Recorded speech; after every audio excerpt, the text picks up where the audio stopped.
Good evening, teachers. আজি আমি চাম শিক্ষা সেতু পোৰ্টেলত আমাৰ যেটো প্ৰমোশনৰ এক্টিভিটি কৰিবলগীয়া আছে তাৰ বাবে আমি সেকশন ক্ৰিয়েট কৰিব লাগিব। সো সেকশন কেনেকৈ ক্ৰিয়েট কৰিব লাগিব আহক আমি চাই লওঁ। সো সৰ্বপ্ৰথমতে আমি আহিছো গুগল ক্ৰম। গুগল ক্ৰমত আমি ইয়াত টাইপ কৰিব লাগিব শিক্ষা সেতু।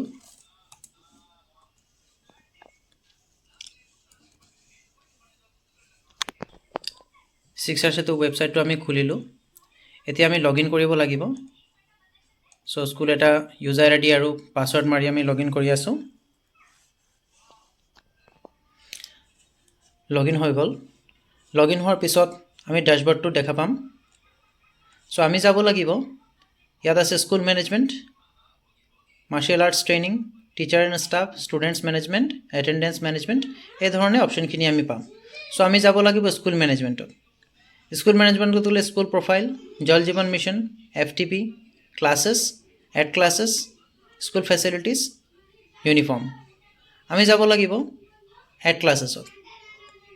এড ক্লাसेसত যোৱাৰ পিছত আমি ক্লাস সিলেক্ট কৰিব লাগিব আৰু সেকশন যেটো আমি এক্সট্ৰা সেকশন ক্ৰিয়েট কৰিব লাগিব সেই এক্সট্ৰা সেকশন বি আমি সিলেক্ট কৰিলো। কৰাৰ পিছত সেভ চেঞ্জেছ মাৰি দিলো। সেভ চেঞ্জেছ মাৰি দিয়াৰ লগে লগে আমি ইয়াত চাব পাৰিম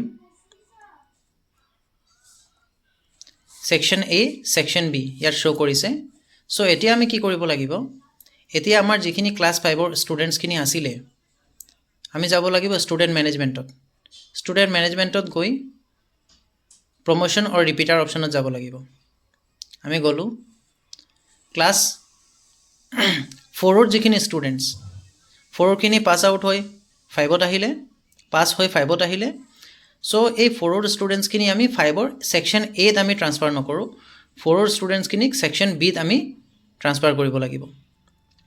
কাৰণ সেকশন এ ৰ যিখিনি 5 ৰ ষ্টুডেন্টছ আছে সেই ষ্টুডেন্টছখিনি বেলেগ স্কুলত গুচি গৈছে। সেই ষ্টুডেন্টছখিনিক বেলেগ স্কুলে ইম্পোর্ট কৰিব। সো হেতু কাৰণে আমি 4 ৰ ষ্টুডেন্টছখিনি 5ত ইয়াত আমি ট্ৰান্সফাৰ কৰিম। ক্লাস 4 আমি সোমাই যাওঁ। ক্লাস 4 সোমাই যোৱাৰ পিছত ষ্টুডেন্ট এটা আমি সিলেক্ট কৰিলো। ফৰ এক্সাম্পল এই নাম্বাৰ 6 ষ্টুডেন্ট জনক আমি সিলেক্ট কৰিলো। সিলেক্ট কৰাৰ পিছত তলত যাব লাগিব, তলত প্ৰমোট বুলি মাৰিব লাগিব। প্ৰমোটত ক্লিক কৰিলো, অপশন আহিলে ক্লাস 5 সেকশন এ, ক্লাস 5 সেকশন বি। সো আমি যেহেতু সেকশন বি টো আমি এক্সট্ৰাকে ক্ৰিয়েট কৰি ৰৈছিলো, এই সেকশন বি টা আমি ক্ৰিয়েট কৰি সিলেক্ট কৰি প্ৰমোট কৰি দিলো। প্ৰমোট কৰাৰ পিছত আমি যদি ইচ্ছা কৰি আমি চাব পাৰো এবাৰ স্টুডেন্ট ম্যানেজমেন্টত গলো, স্টুডেন্ট লিস্টিং। স্টুডেন্ট লিস্টিংৰ যেটো ক্লাস আছে ইয়াত ক্লাসৰ সেকশনত আমি সোমালো। ইয়াত section B, class 5 section B. So ইয়াত আমি দেখা পালো এই ঋত্বিক কৈৰি এই লৰাজন আমাৰ ইয়াত আহি গল। সো ঠিক তেনে ধৰণে আমাৰ গুটেখিনি ষ্টুডেন্টছক প্ৰমোশন অৰ ৰিপিটাৰ অপশনত গৈ ক্লাস 4 ৰ যিখিনি ষ্টুডেন্টছ আছিল, যিমান ষ্টুডেন্টছ আমাৰ পাস কৰিছে, অল ষ্টুডেন্টছ পাস কৰিছে, অল ষ্টুডেন্টছক আমি ইয়াৰ পৰা সিলেক্ট অল কৰি দিব পাৰিম।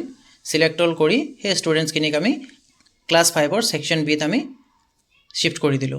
কৰাৰ পিছত এতিয়া আমি যাব লাগিব ক্লাস 4 খালি হৈ গল, ক্লাস 3 ত আমি যাব লাগিব। ক্লাস 3 ষ্টুডেন্টছখিনিক আমি ক্লাস 4 ত শিফট কৰিম। ক্লাস 2 ষ্টুডেন্টছখিনি ক্লাস 3 ত শিফট কৰিম। ক্লাস 1 ৰ ষ্টুডেন্টছখিনি ক্লাস 2 ত শিফট কৰিম। এই ধৰণে শিফটিং প্ৰসেসটো চলিব। আৰু ক শ্ৰেণী বা বালবাটিকাত যেহেতু নতুন ল'ৰা ছোৱালী আহিব, এই ক শ্ৰেণীৰ যিখিনি ষ্টুডেন্টছ এই ষ্টুডেন্টছখিনি ক্লাস 1 ত যাব আৰু ক শ্ৰেণীৰ সেকশনটো খালি হৈ যাব।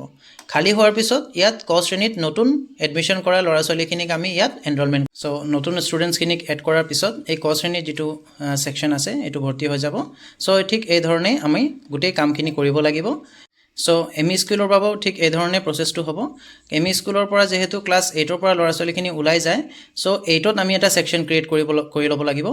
আৰু 8 ৰ সেকশন এ যদি আগৰ ল'ৰা ছোৱালীখিনি সোমাই আছে তো 8 ৰ সেকশন বি ত আমি 7 ৰ পৰা পাস কৰা ল'ৰা ছোৱালীখিনিক আমি এন্ট্ৰি কৰি দিম বা শিফট কৰি দিম। সো এই ধৰণে আমাৰ এমই স্কুলৰ প্ৰসেসটো হ'ব। বাকি হায়াৰ ক্লাसेছতো এই ধৰণে প্ৰসেসটো হ'ব। সো সকলোকে ধন্যবাদ জ্ঞাপন কৰিলো। Thank U.